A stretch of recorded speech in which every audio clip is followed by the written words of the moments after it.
dalam relationship gitu ya, bahkan ketika masuk ke fase menikah, tentang membuat keputusan untuk bertahan atau putus atau bercerai gitu ya, itu tuh harus punya pertimbangan yang matang gitu dan dari banyak sudut pandang gitu. Jadi nggak bisa dari sudut pandang yang sempit gitu ya, terutama menikah, karena menikah tuh lebih banyak pertimbangan dibandingin yang masih dalam relationship aja, bener nggak? Apalagi kalau udah punya anak gitu. Nah di sini gue mau mencoba memberi pencerahan gitu ya lewat psikologi gitu, bahwa bersama itu tidak selalu baik dan berpisah juga tidak selalu buruk gitu. Jadi kan yang biasanya diketahui itu bahwa bersama itu sudah pasti baik gitu ya, dan berpisah itu selalu buruk atau bercerai itu sudah pasti buruk gitu. Ini gue ngambilnya dari sudut psikologis ya. Kalau dari sudut agama mungkin bisa jadi berbeda gitu kan. Dan menurut gue ini akan sangat membantu gitu ketika lo apalagi menikah dan lo punya anak gitu. Pertimbangan ini tuh penting.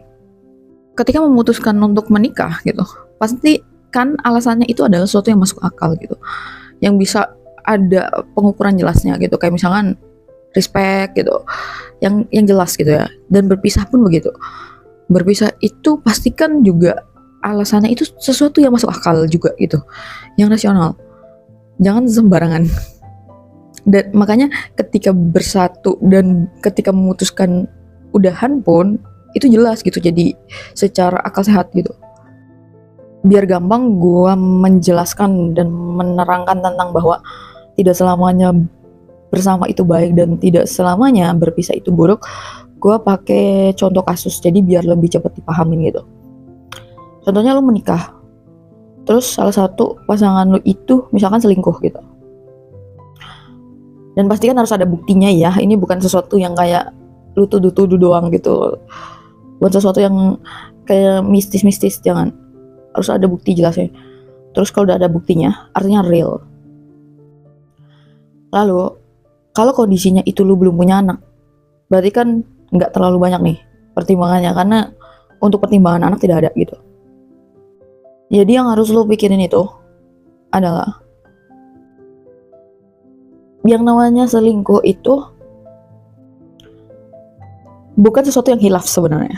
Kenapa gue bilang gitu? Karena logika aja, yang namanya selingkuh itu banyak prosesnya.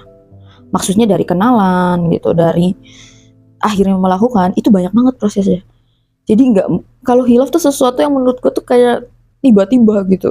Enggak, jadi selingkuh itu sesuatu yang sebenarnya proses panjang, jadi bukan kehilafan. Walaupun pasti ada alasannya juga ya orang selingkuh gitu. Lalu kalau misalkan lu itu adalah orang yang diselingkuhinnya gitu, jadi yang selingkuhnya pasangan lu, itu lu pikirin aja, apakah lu itu punya hati yang sangat besar untuk memaafkan gitu. Karena ketika lu memaafkan, memutuskan untuk memaafkan dan melanjutkan, jangan sampai lu itu punya pemikiran buat balas dendam gitu ya, atau tiap hari bahas-bahas gitu, atau tiap hari lu siksa dia gitu dengan lu tiba-tiba memata-matai hidup dia gitu 24 jam. Karena sebenarnya ujung-ujungnya nyiksa dia, nyiksa lu gitu, kayak gitu tuh. Jadi memang kayak lu harus lupa ingatan gitu ketika sebenarnya lu memutuskan untuk lanjut. Dan sebenarnya sebuah kepercayaan itu kalau udah rusak itu susah untuk kembali kayak semula, kecuali lupa ingatan sebenarnya. Kayak gitu. Dan lu juga harus prepare akan terjadi lagi gitu. Maksudnya tuh jangan sampai lu tuh shock gitu, jangan sampai kaget gitu kalau dia selingkuh lagi, kalau lu memutuskan masih lanjut sama dia gitu. Kayak gitu.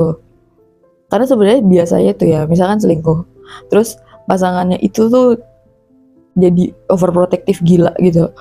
Nah sebenarnya kan bikin nggak nyaman juga, walaupun salah ya sebenarnya yang selingkuhnya. Itu tuh memicu selingkuh lagi gitu, karena stres gitu kan bawaannya, dimata-matain kayak gitu. Kayak gitu. Dan jangan sampai kayak lu tuh bahas-bahas terus gitu, lu terus sering nyerang-nyerang dia gitu pakai selingkuhnya dia gitu.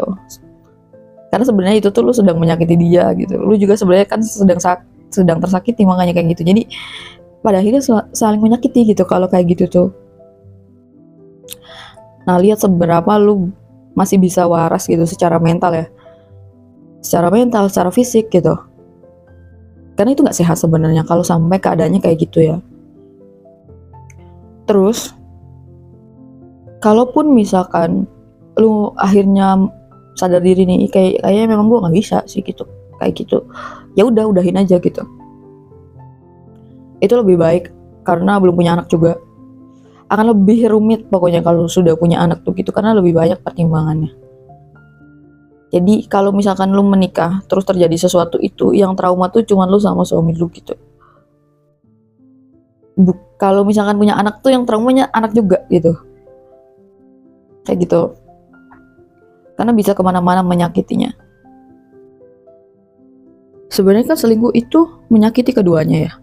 Nyakitin yang selingkuh, nyakitin yang diselingkuhin gitu. Karena sebenarnya ketika diselingkuhin oleh pasangan tuh kan sebenarnya kita tuh tidak dihargain gitu. Dan itu sangat menyakitkan, tidak dihargain oleh orang yang kita sangat cintai gitu, sangat kita percaya, itu tuh sangat menyakitkan banget. Makanya wajar akan sangat hancur gitu ketika di fase itu. Dan apalagi kalau dipaksa ya.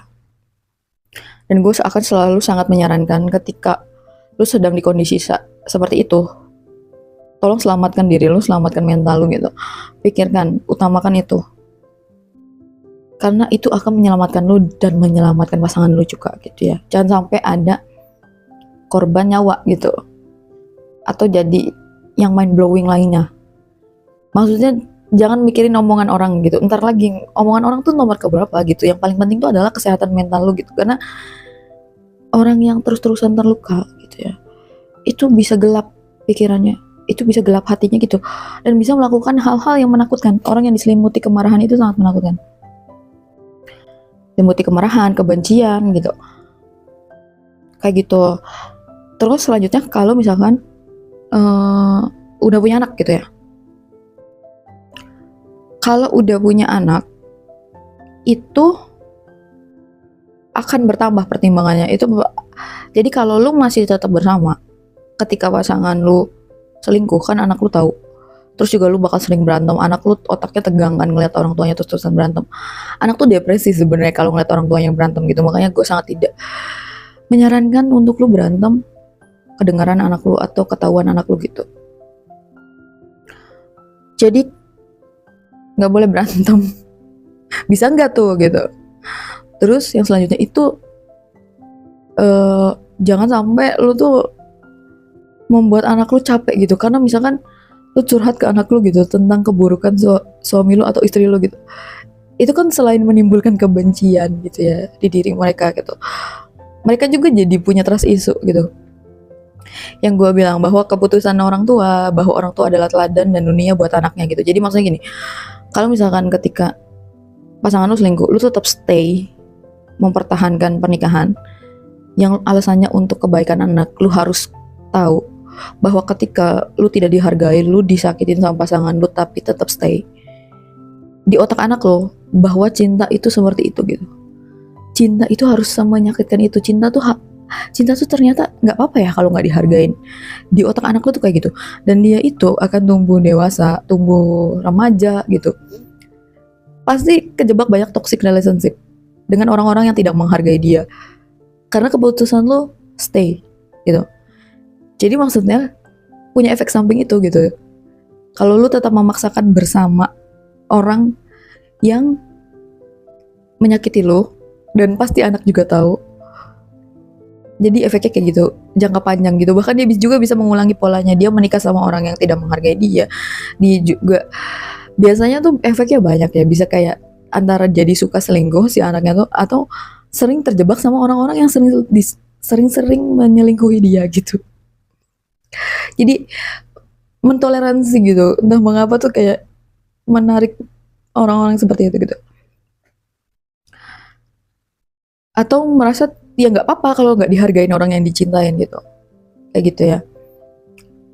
Jadi nggak selalu ketika lu berpikir lu tetap mempertahankan pernikahan untuk anak lu, itu pikirin juga bahwa itu tuh punya trauma tersendiri juga gitu. bisa tumbuh problematik, ngaruhnya banyak, bisa ke kelainan seksual gitu, penyimpangan seksual gitu, itu juga bisa. Banyak banget pokoknya ngaruhnya. Nanti mungkin gue breakdown lagi ya ke short. Terus kalau misalkan lu bercerai gitu ya, positifnya itu anak lu tuh bakalan ngerti gitu ketika ada orang yang gak menghargai dia, ketika dia tumbuh dewasa dan berrelationship, dia tuh bakalan berani ngambil keputusan untuk menyudahi hubungannya, karena dia ngerti bahwa cinta tuh harus menghargai ya gitu. Walaupun di sisi lain kan artinya mungkin jadinya punya trust issue dan fatherless atau motherless gitu ya.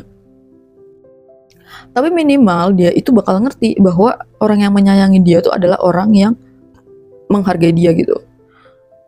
Dan kalau misalkan seperti itu, dia tuh tidak akan terjebak dengan orang-orang yang tidak menghargai dia ketika dia relationship, menikah gitu. Dia akan lebih sehat gitu menjalin hubungannya. Dan biasanya itu kalau misalkan lu bertahan penuh dengan kesakitan dalam sebuah pernikahan, dan anak lu juga kan pasti merasakan, pasti tahu gitu. Mereka tuh bisa yang kayak gimana ya, problematik gitu, gak percaya diri, terus kayak gak bisa, susah percaya sama orang gitu, atau bisa efeknya tuh ke verbal abuse gitu. Jadi contoh lainnya itu misalkan contoh kasus lainnya, kalau misalkan ada salah satu yang kekerasan fisik gitu ya, lu menikah antara istri atau suami gitu. Nah salah satunya itu yang sebagai korban itu diam aja. Anak lu kan melihat ya,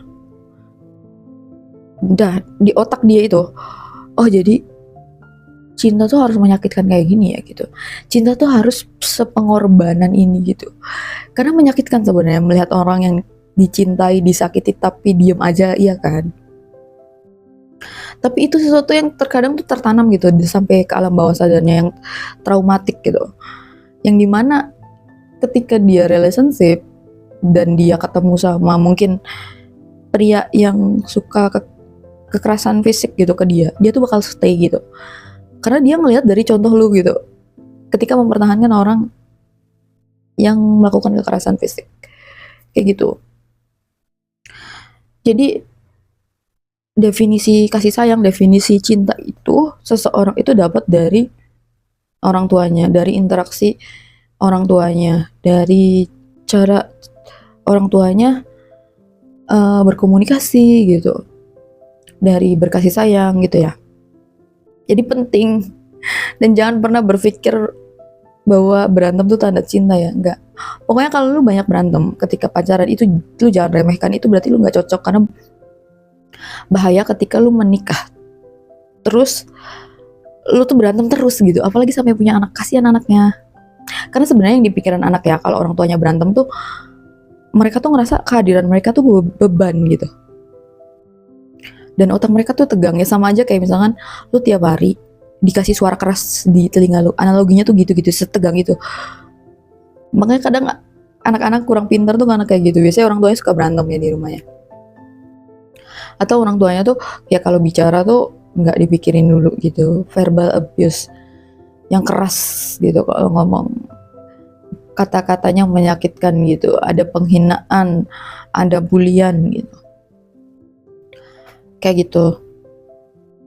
Jadi mas sekarang ngerti ya bahwa terkadang ketika lu dalam pernikahan dan memutuskan untuk bertahan atau untuk cerai, itu ada pertimbangan-pertimbangan itu gitu. Dan gimana kalau lu tetap maksa gitu ya, misalkan lu disakitin suami lu tapi lu tetap maksa stay gitu, dan lu udah punya anak, itu lu harus kasih tahu ke dia terus-terusan gitu. Cara usahanya kayak gitu, kasih tahu ke dia bahwa nak, ini tuh yang ibu pilih tuh bukan sesuatu yang tepat gitu. Bahwa kalau kamu tidak dihargain sama orang yang kamu sayangnya, ya udah kamu udahin hubungannya gitu. Walaupun pasti anak lu sulit gitu, karena membuat anak benar-benar nurut tuh harus ada bukti etis gitu, ada bukti moralnya. Kayak gitu. Dan Gue ingetin lagi, please ya, jangan suka berantem depan anak gitu, kasihan. Jangan egois. Jadi menikahlah dengan yang bisa membuat hati lu tuh damai gitu. Kalau bersama orang yang membuat lu tenang, nggak membuat lu tuh emosi bawaannya gitu, nggak membuat lu tuh pengen marah-marah, yang naik darah gitu, jangan. Karena penjara yang sesungguhnya itu adalah rumah tanpa kedamaian gitu tuh, rumah tanpa rasa damai. Dan efeknya banyak ya, kalau rumah tidak damai itu adalah salah satunya tuh berkemungkinan besar anaknya tuh nggak betah di rumah dan salah pergaulan gitu. Ada survei dan penelitiannya deh bahwa kebanyakan yang terjerumus di narkoba itu adalah anak-anak yang tidak betah di rumah karena orang tuanya tuh ya suka berantem gitu, kurang perhatian, nggak ngasih waktu ke anaknya gitu, nggak ngasih waktu buat quality time sama anaknya, kayak gitu. Jadi memang banyak banget PR-nya kalau memang ingin menjadi orang tua gitu. Tapi gue salut ya sama orang tua yang selalu mau belajar, selalu mau memperbaiki gitu. Karena sebenarnya ya kadang ada kondisi dimana kalau lu stres sama suami lu stres sama lu, itu tuh pelampiasannya bisa ke anak gitu. Jadi lu tidak saling melampiaskan, tapi lu lampiasin ke anak, dan ya anak lu terluka gitu hatinya kalau kayak gitu. Jadi cobalah untuk jangan egois. Karena seorang anak tuh nggak bisa milih orang tuanya gitu, tapi orang tua tuh bisa memutuskan gitu untuk punya anak atau tidak, untuk merencanakannya tuh bisa gitu, bisa diusahakan. Dan jangan pernah punya anak hanya karena semua orang punya anak gitu, yang semua orang yang menikah itu punya anak. Punya anak tuh pastikan bahwa lu udah belajar banyak hal, udah mempersiapkan diri gitu. Terlepas proses belajar kan terus ya. Tapi kalau lu sudah mempersiapkannya, setidaknya itu lu tahu bahwa hasilnya apapun itulah yang terbaik gitu. Lu tidak trial and error ketika memutuskan menikah maupun memutuskan untuk punya anak gitu ya. Semoga bermanfaat. Dan walaupun sudah menikah, pahami diri lo, pahami batasan lo, hormati batasan lo gitu ya. Karena itu ngaruh banget ke banyak hal, dan jangan sampai ada korban nyawa gitu. Karena yang apalagi kalau udah punya anak gitu ya, bisa lu trauma, suami lu trauma, istri lu trauma, anak lu trauma gitu. Terlalu besar gitu. Jadi kalau lu ngerasa kayak ini udah di ambang kesabaran lu, lu sudah ngerasa di batas kewarasan lu, itu nggak apa-apa banget untuk ya jujur bahwa lu sudah tidak sanggup gitu. Jangan mau memaksakan, karena lebih berbahaya kayak gitu.